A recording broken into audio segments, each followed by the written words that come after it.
থাইল্যান্ডের রাজধানী ব্যাংককে দেখা গেল এক ভয়াবহ ঘটনা। শহরের ব্যস্ত রাস্তায় হঠাৎ করেই ধসে তৈরি হয়েছে বিশাল এক শৃঙ্খল।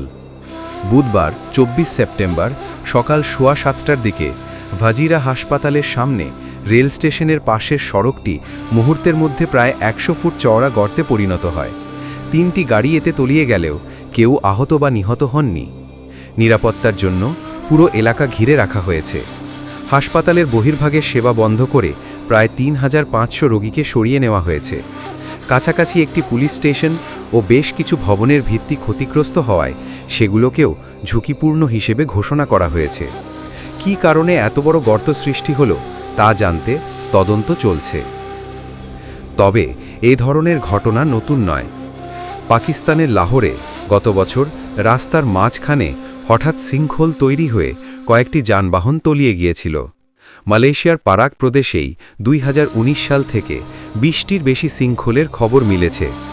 এছাড়াও কুয়ালালামপুরে গত বছর এক নারী ফুটপাথের ধসে তৈরি হওয়া 26 ফুট গভীর গর্তে পড়ে আহত হয়েছিলেন।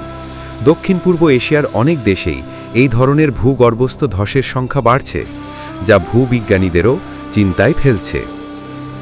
ইসলামের দিক থেকে দেখলে এই ঘটনাগুলো শুধু প্রাকৃতিক বিপর্যয় নয়, বরং মহান আল্লাহর কুদরতের নিদর্শন। কুরআনে সূরা মুলকে মহান আল্লাহ সতর্ক করে বলেছেন, তোমরা কি নিরাপদ মনে করো যে যিনি আসমানে আছেন তিনি তোমাদেরকে জমিনের মধ্যে ধসিয়ে দেবেন না? রাসূলুল্লাহ সাল্লাল্লাহু আলাইহি ওয়াসাল্লাম এক হাদিসে বলেছেন, কিয়ামত আসার আগে পূর্ব, পশ্চিম ও আরব দেশে বড় বড় ভূমিধস ঘটবে। সহিহ মুসলিম।